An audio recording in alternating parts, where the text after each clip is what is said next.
Mariculture thématique du vendredi, aujourd'hui campé par notre consultant Gold, M. Delors Inabo, avec qui on parlera de tenues traditionnelles entre tradition et modernisme. Il a bien vraiment arboré sa tenue aussi, découvrez. Bonjour. Bonjour Alex, bonjour Marco. Ça vient d'où cette tenue? Ben oui. Cette tenue vient du Burkina Faso.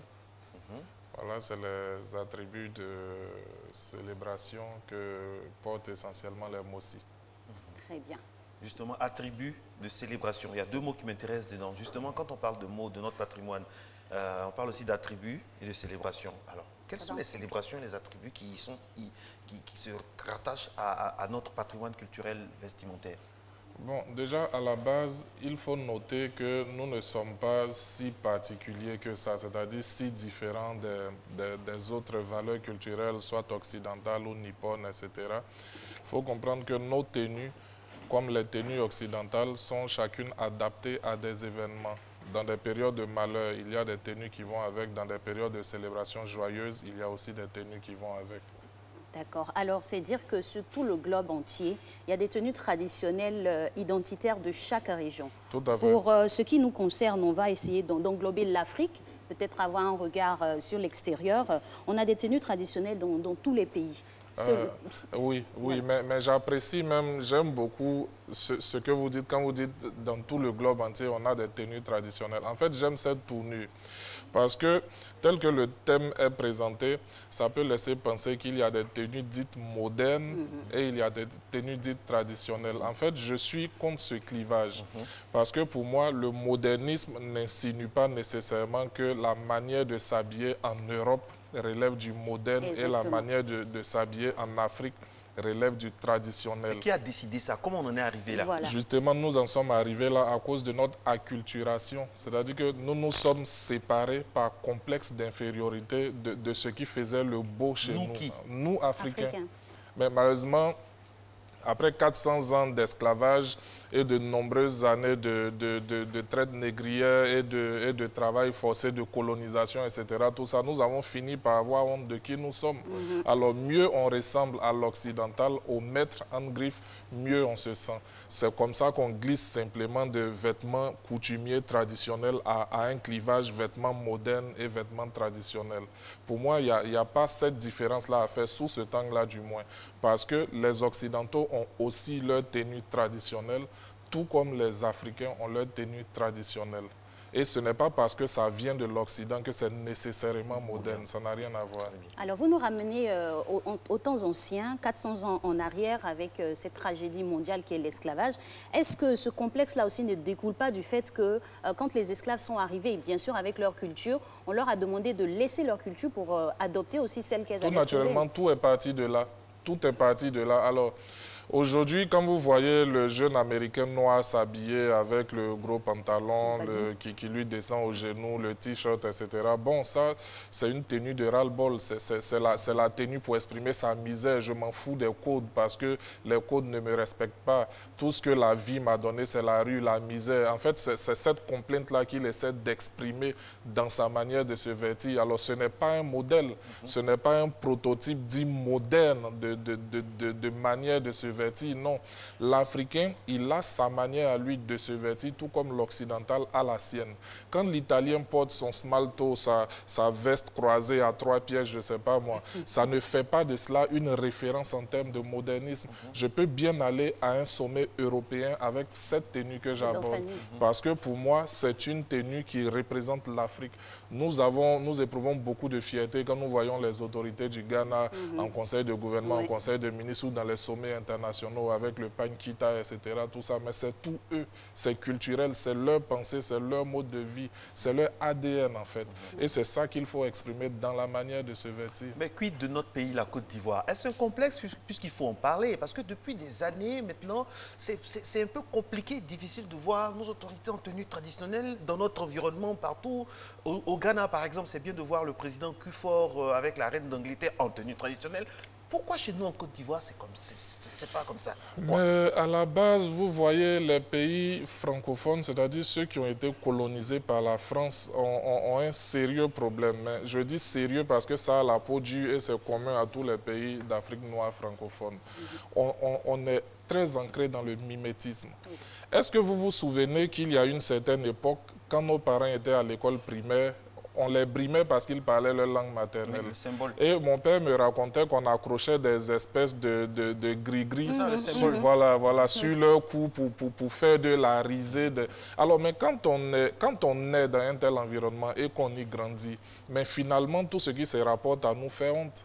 Voilà comment est-ce qu'aujourd'hui, quand on devient quelqu'un, on préfère s'assumer autrement en ressemblant au modèle occidental. Et ça, c'est très ancré en Côte d'Ivoire, mais vraiment très ancré en Côte d'Ivoire. J'entendais une de vos intervenantes parler tout à l'heure pour dire que les gens justifient leur amour pour la tenue dite occidentale au détriment de la tenue dite africaine parce que ce serait lourd. Mais une veste, c'est pas léger. Une veste, c'est pas léger du tout. Voilà, mais on s'est toujours habillé comme ça. C'est pas demain qu'il y aura l'hiver en Afrique. Il faut assumer. Il faut assumer. Mais de là, dans la colonisation, ça me vient à la tête comme ça. Hein. Le complexe a commencé même quand les colons arrivent et les chefs du village de l'époque, on leur donne du sel, on leur donne du miroir. Ça, c'est là que le complexe a commencé.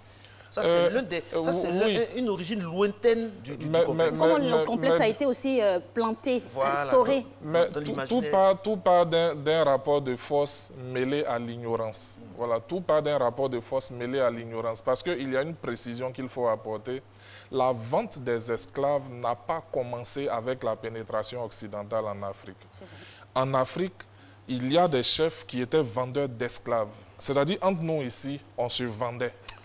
Donc, quand le blanc est arrivé, il a juste fait un travail sur notre mental pour nous convaincre qu'il est plus élevé que nous en dignité et faire de lui-même le modèle auquel nous devions aspirer. Genre, comme s'il est venu arrêter ces chefs-là qui faisaient de l'esclavagisme, alors qu'en fait, c'était pour... Et mieux, il a dit, bon, écoutez, vous arrivez au terme d'une guerre à vaincre une tribu, vous en faites des esclaves, mais est-ce que vous savez que ça peut vous rapporter des biens que vous ne connaissez pas? Tenez, par exemple, vous voyez ce miroir, c'est un outil magique. Est-ce que vous êtes une fois vu, c'est votre âme que vous voyez là comme ça, etc. Donc, du coup, vous voyez, on biaise son intellect, sa conscience, son ADN et on transforme les choses à l'intérieur de lui. Voilà comment est-ce que la prochaine fois qu'un blanc vient, il a en face de lui un chef qui est habillé en pantalon, en veste, en manteau, etc. Exactement comme lui. Parce que le chef se dit, c'est en m'habillant comme ça que je ressemble à mon égal qui est le blanc. Et que je suis différent des autres nègres. Et là, ce passif-là n'est pas glorieux. On va essayer de se projeter vers l'avenir, essayer de décomplexer aujourd'hui notre manière de nous habiller, revenir à notre... Mais c'est bien ce qu'ont réussi certains chefs comme Kwame Nkrumah et d'autres sommités africaines. Je pense à Wezen Koulibaly, même Thomas Sankara tout récemment, etc. Le président Houphouët-Boigny aussi. Parce que, tenez-vous bien, voici un homme... On n'a jamais vu un pagne traditionnel. Non. Ce que je veux dire, c'est la chose suivante. Voici un homme, à chaque fois qu'il recevait des autorités étrangères, mettait sa culture, c'est-à-dire la culture ivoirienne, en avant. Oui. Vous comprenez? On accueille les présidents avec des danses africaines. On n'a pas besoin de convoquer un opéra en Italie parce que le président ou bien le Premier ministre italien arrive en Côte d'Ivoire. Et ça, Houphouët-Boigny l'a réussi. Vous voyez, des jeunes gens comme nous ont encore en mémoire des artistes qui seraient passés sous les teignoirs si Houphouët-Boigny n'avait pas fait un tel combat. Mais c'est la même chose avec Kwame Nkrumah. Vous voyez, le pagne d'Iwax hollandais dont on parle ici et pour lequel on manifeste une certaine fierté. Ce n'est non seulement pas africain, mais en fait, ça n'a rien en commun avec notre culture à nous. Mais ce pagne-là, il est beau, c'est indéniable. Un gars comme Kwame Nkrumah, il dit, bon, tout pagne d'Iwax dans ce modèle-là qui quitte en Europe pour arriver ici, on va augmenter les taxes à l'importation. Et on va faire des facilités pour ceux qui veulent produire la même chose ici, mais sur notre sol, ici au Ghana. Vous voyez un peu le truc? Les Africains aiment ce truc. Donc, travaillons à faciliter la création de ce produit ici même en Afrique et puis taxons très fortement l'importation. Voilà comment, par des voies détournées, mais très intelligente du reste, on arrive à s'approprier, vous voyez, des valeurs qui, bien que venant d'ailleurs, nous représentent assez fortement. C'est bien beau, hein, mais moi je regrette aussi de n'avoir jamais vu le président Houphouët en pagne. C'était toujours en costume 3 pièces. Ça aussi, c'est une réalité. Ben, c'est une réalité, mais qui sait si c'était un choix dont lui seul avait les raisons. Voilà, nous n'en saurons jamais rien tant qu'on ne nous a pas édifié là-dessus. Mais je retiens quand même qu'il a eu sa part de combat dans le culturel par les éléments que je viens de décrire tout à l'heure. Et parlons, on a arrimé aussi ce terme au modernisme.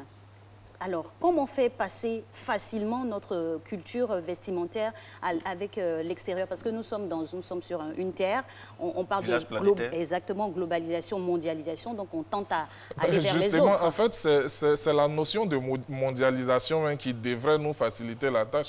En fait, voyez même au village, on dit le monde est un village planétaire aujourd'hui, je suis d'accord avec. Mais même quand vous allez dans le village de Marcellin, la caste des forgerons ne s'habille pas de la même manière que la caste des agriculteurs. Encore moins de la caste de ceux qui sont appelés à être chefs. Mais tous ceux-là sont dans le même village, chacun gardant sa particularité. Pourquoi à une grande échelle, le monde ne serait pas ainsi?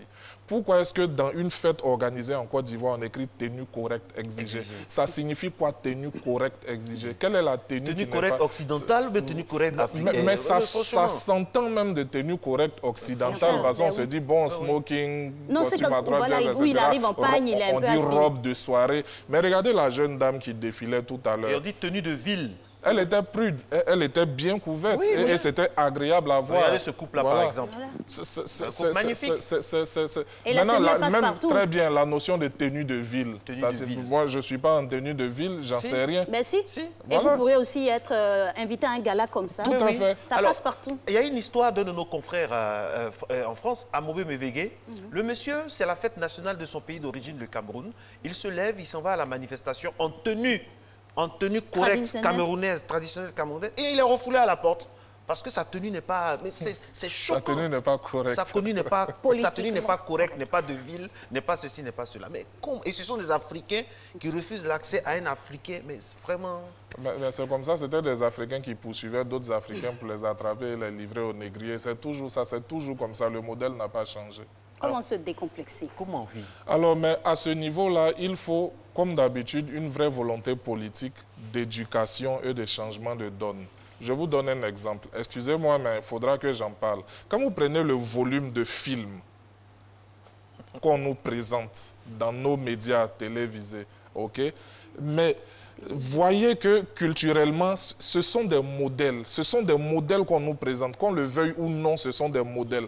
Quand on me parle de Rosalinda, Linda, Belinda, etc., on m'habitue à comprendre que la belle femme, c'est elle qui a une petite culotte ras fesse, ok, qui porte toujours un body, qu'il soit 6h ou 18h, mais on voit tout le temps ses cuisses, tout le temps son ventre avec son petit nombril, ses longs cheveux, mais c'est à cela qu'on invite nos jeunes sœurs à ressembler. En fait, peut-être qu'on ne fait pas attention, mais on leur transmet de façon massive, intensive, un nouveau modèle culturel, un nouveau modèle de beauté.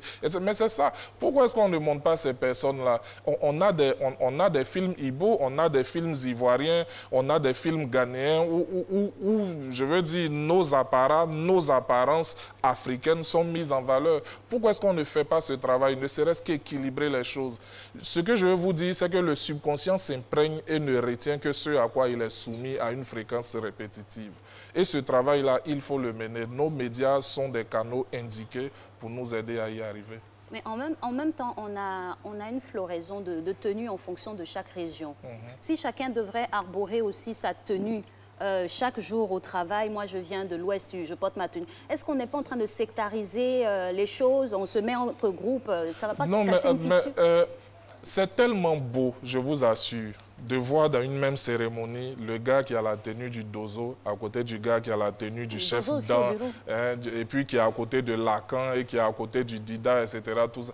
Vous voyez, en fait, il y a une richesse dans la diversité. Seulement, on est fier de notre diversité quand elle est exhibée. Quand on s'en moque et qu'on la cache, elle devient un objet de répulsion. Personne ne veut s'y identifier. Et c'est tellement bien dit parce que dans des écoles, dans des écoles, par exemple, quand on dit mardi gras, les enfants doivent se déguiser, à un certain moment, à une certaine époque ici, quand les enfants venaient, ils étaient dans des tenues Blanche-Neige, Superman. Les princesses d'ailleurs. Je ne sais pas ce qui s'est passé, si on doit ça aux réseaux sociaux, si on doit ça vraiment au ministère de la Culture qui a initié des actions, mais je ne sais pas qui. Mais de plus en plus, c'est des tenues Ibo, des tenues Mossé, des tenues Koulongo, Lobby. Mais c'est ça qu'il faut faire. Mais il ne faut pas rester seulement là, il faut aller plus loin. Il faut aller plus loin, justement. Écoutez, les originaires de Bondoukou savent de quoi je parle. Il y a une fête là-bas qu'on appelle le Kouroubi. Voilà, on m'a dit que c'est Kouroubissi dans le nom. Oui. Voilà. Moi, j'ai fait environ 10 ans de mon enfance à Bondoukou et ça se fait chaque année. Mais Marcelin, c'est tellement beau ce qui se passe là-bas. Ce sont des jeunes filles qu'on célèbre, on les met sur des perchoirs hautes élevées comme ça, et puis elles ont des bissas, des queues de bœuf, comme on dit, elles ont des tenues. Mais c'est tellement beau, c'est tellement beau. Et c'est des célébrations qui se font comme ça sur près d'une semaine, je ne sais plus combien de jours. On découvre tout ce qui fait la force culturelle de cette partie de la Côte d'Ivoire. Mais aujourd'hui, malheureusement, voici des événements culturels qui tendent à s'assombrir, qu'on ne voit plus et dont on n'entend même pas parler.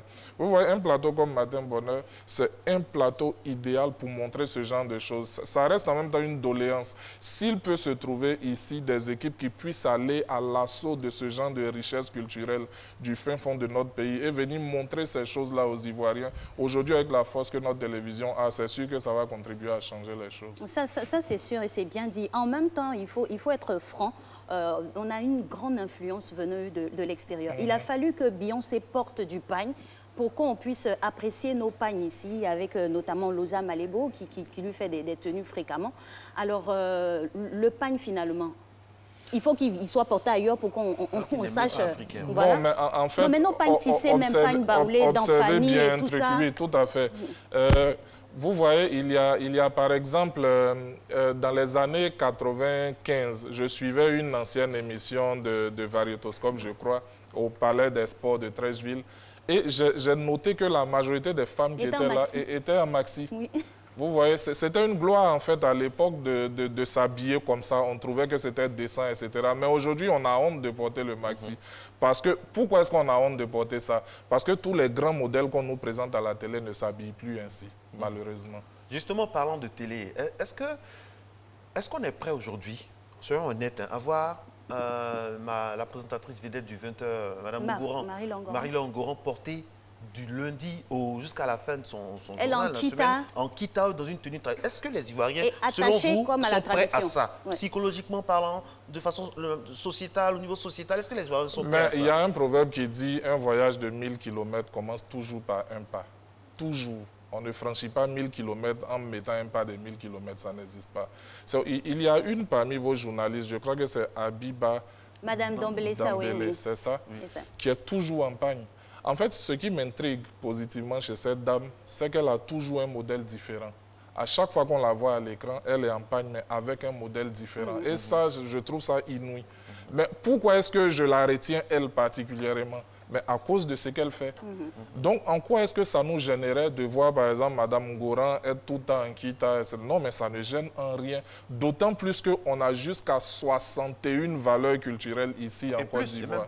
Et même plus, vous voyez. Si elle doit faire le tour de toutes ces valeurs-là, vous comprenez qu'elle sera la personne en apparence la plus dynamique On a l'impression que nos tenues sont des tenues refuges. Quand il y a fête, quand il y a accouchement, voilà. Quand il y a ceci, quand il y a quand il y a ceci. À des événements bien spécifiques. Alors que ce sont des tenues. Ce sont des tenues. Il y a des tenues pour aller au champ. Ce n'est pas les haillons que vous connaissez. Hein.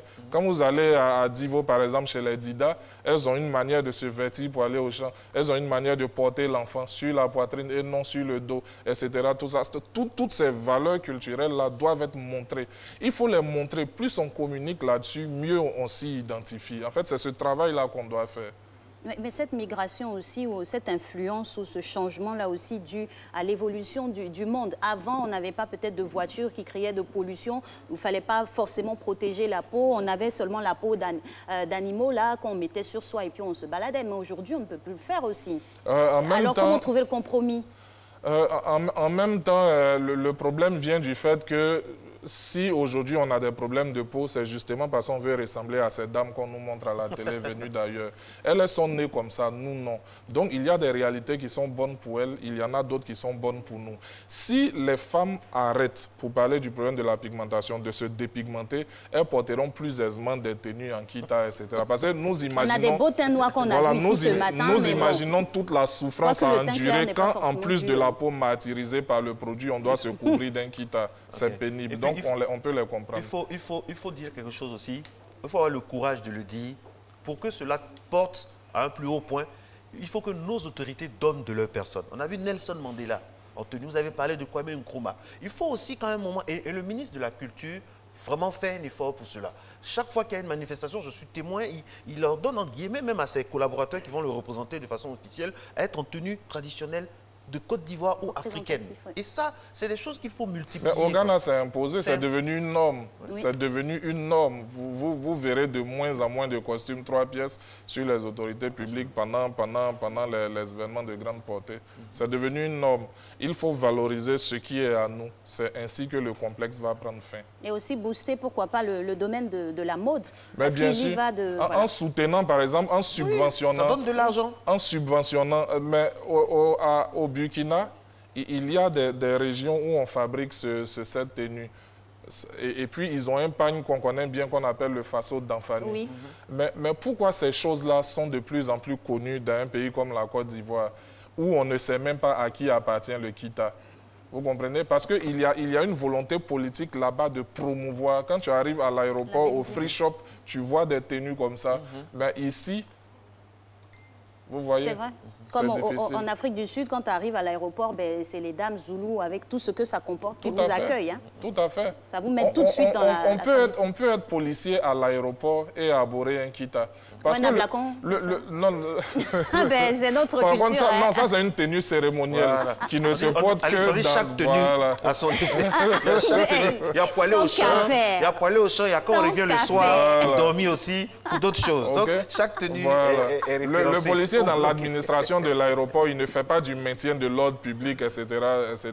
Donc, il peut être dans... Par exemple, les policiers qui sont là où on vient faire les formalités, qui vous prennent la photo et les informations biométriques, ils peuvent être dans des apparats propres à nous. Ce serait très intéressant. Fait de voilà, il a son chapeau de policier, où il y a son grade, etc. Tout ça, mais tout le reste, c'est une idée. Alors, soyons réalistes. Oui. Ça, soyons réalistes. Il y a des tenues aussi qui ne sont pas adéquates. Est-ce qu'il n'y a pas une certaine simplification qui doit s'imposer? Parce qu'il y a des tenues qui ne sont pas pratiques. Mais le tout... Il y a des faits dedans, ça fait beaucoup de... On vous a vu en vacances aussi, notamment, vous étiez ailleurs avec de gros manteaux comme ça. Celui-là, il est lourd, hein, il tient aussi chaud. J'ai même pas le choix, parce qu'il faut se couvrir jusqu'aux ongles. Ah bon? La simplification, justement... Est-ce que ça ne s'impose pas ou bien pour...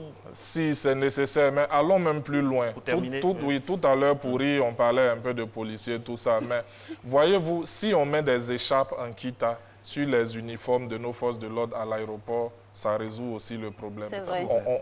Voilà, une petite touche d'africanité, de quelque chose de chic, vous voyez, ça résout le problème. Je pense que c'est de l'imagination qu'il faut avoir, et puis rester les pieds dans la tradition, la tête dans le modernisme, et puis vraiment rester attaché à nos valeurs, quoi. En tout cas, nous, c'est tout ce qu'on vous souhaite dans tout ce que vous entreprenez. Merci en tout cas de nous avoir suivis. On s'est lancé le défi de venir une semaine tout entière dans nos pagnes locaux. Ne vous inquiétez pas, on va le faire. Mais pour l'heure, passez un agréable week-end et puis on se donne rendez-vous lundi.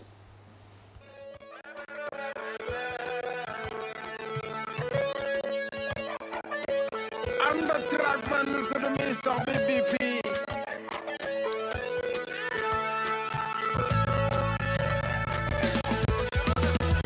Matin bonheur, c'est la joie, c'est la bonne humeur. Matin bonheur, une émission de bonne valeur. Avec Marcelin et Alix Cocola, ils sont toujours là pour te donner tout ce dont tu as besoin. Quand je me lève le matin, je capte RTI 1, le meilleur pour s'instruire avec des sujets d'actualité, thématiques.